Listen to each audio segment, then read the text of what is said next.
do you think it's morally negative for China to aim for self-sufficiency in a global perspective and national perspective? So, Brian, you see, we Chinese people, I'm sure you're Chinese as well. We have this natural DNA to just want to save money and protect our self-interest. It's a Chinese thing. And it is also because of thousands of years of natural selection. Because China is always so in danger and is always fighting, is always civil war, a lot of suffering and death. So it's a natural thing that China always want to do. But the problem with this is that in the globalized world, if you become protectionist, then you are cutting yourself away from the rest.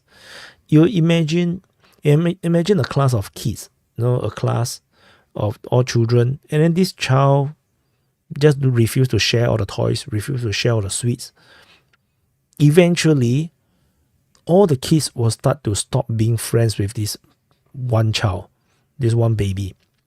And this will be the path. Eventually, the world will realize that they can't do business with China anymore because it is killing them. It's like drug, cheap goods from China is like drug. And it's a drug that I'm sure you guys know because you guys probably buy stuff online as well. Me too. I buy a lot of China goods too because China goods nowadays are good. It's not like 10 years ago it's all rubbish. No, now it's good. So and it is an addiction because why? Like I don't go to the shops to buy. If I go to the shops and I feel that this is a bit expensive, I go online and search and then I buy online. And most of this stuff is from China. And as such, it disrupted normal trade so much that eventually it will be so destructive that it will destroy countries. And it is already happening. So a lot of countries are struggling to compete with China, particularly Europe. So eventually there will be a point where they have to cut it. The Cold War, USSR lost the Cold War because the rest of the world do not trade. They do not link at all. They do not do business at all with the Cold War rivals. They do not do business with the communist countries or the socialist countries. And that's what able to destroy the USSR. If they had been able to trade with the USSR, I can tell you USSR will be still around today. They'll be rich as fuck. And whatever we are seeing today will happen 20 years ago. So that is the reality. And people cannot accept this reality because it doesn't feel ethically and morally correct. But that is economics. Because USSR is a state-run economy. And they can be more efficient and more effective than a democracy. The problem is they don't have market. They can't sell the shit that they do, that they make. Because everybody is poor. So what will happen is, in a democracy, in capitalist countries and regions, we are richer because it's a democracy. Everybody can make money, they can innovate. And so what will happen is that these capitalists, these rich countries will start to buy cheap goods from all these authoritarian regimes like the USSR and today China, and then the wealth will all flow inwards. But the thing is, these authoritarian countries, like, or let's say in this imaginary USSR, they don't have things to buy from the West, and this trade unbalance will mean wealth transfer.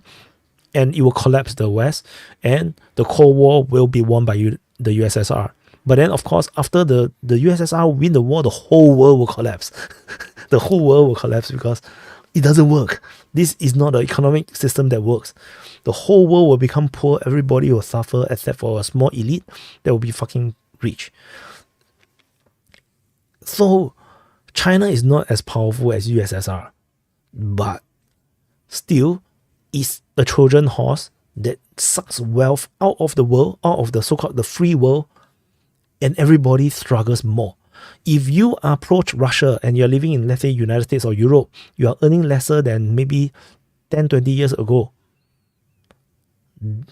and you support Russia or China, especially if you are pro-China, then you are supporting your enemy. You are supporting the country that's causing you to become poorer. There is all correlations, which is why, being pro-Russia is still alright. It's not that bad. Being pro-China don't make sense to me, because Russia is not China. Russia and China is two different things, and they are not even friends. Really, they are not really even friends. So Russia purposely allow Western investment into Russia so that they can trade. Russia don't feel the need to create their own car company to compete with Germany. They don't feel the need to develop their own engines except for military use to compete with Boeing or Airbus. They wanted the trade. So Russia sells the resources, the energy to Europe, and hopefully they can bind together and become integrated economies so that they no need to fight any war. That's the Russia's aim. And the West now force Russia into becoming more self-sufficient. This is bad. This is horrible. You don't want that. This is counter. Like, there's a reason why when you build a F-35 or you build a Rafale or Typhoon, the Eurofighter, all the development and manufacturing is spread across the entire region. F-35 is built across the entire United States. The Eurofighter is built across the entire Europe. There's a reason for that. Because you want to spread the wealth. But if you don't, if you think that it is okay, for what China is doing is okay, the wealth will all go one way. They will suck up all your wealth. That's the reason why you see the United States decline. Totally on the reverse side, China is growing at the same time. Why is that happening? Because the wealth is transferred from United States to China. The wealth is the same. It's the same amount, but it's moving into China. That's why the poverty that is now whacking a huge section of the Americans, those wealth that is supposed to be theirs, there's supposed to be jobs for them, for money for them to earn, is now actually being earned by the Chinese people in China. It's a zero-sum game, unfortunately. So, but China didn't force globalization on the world. Yeah. United States believe that China, if they trade more with the rest of the world, where where the Western companies can go into China to do business, China will become more westernized, and China would reform. But the Chinese are not stupid.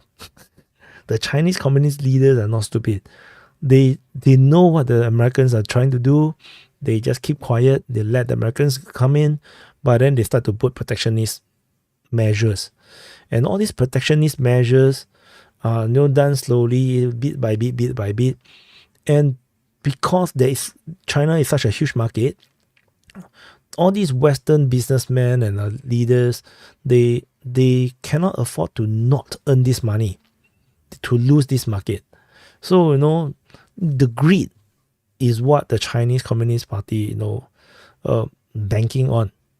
So it's the greed that actually, allow this Trojan horse to go into the system, which is why now this Trojan horse has become cancerous, and is a cancer, is sucking on the resources of this entire creature, which we call the world. So it's sucking all the resources in. Of course, it seems to be giving things out, but the thing is actually, sucking out all the wealth. And so globalization have its good and bad. There's a reason why people do not want to trade with certain countries. Why the Cold War, there was total difference, divide in terms of the economic system, because you cannot link them. Once you link them, you will empower the force that is so-called evil, the force that you don't want to succeed. Something like this is something like this. Talking about drugs. This is what some of the conspiracy is talking about, that China is sending drugs to United States. So, to revenge, against the West of the Opium War. So, and in a way, if the Chinese make the drugs and sell to United States or to the cartels, and the cartels pay the Chinese money, then yes. Not just they're already sucking the wealth through the legal means, they're sucking the wealth through illegal means. So, China is a fucking dangerous country, if that is true. But like I say, they are too powerful, and everybody have to tiptoe around China. And that's the reality of our world right now.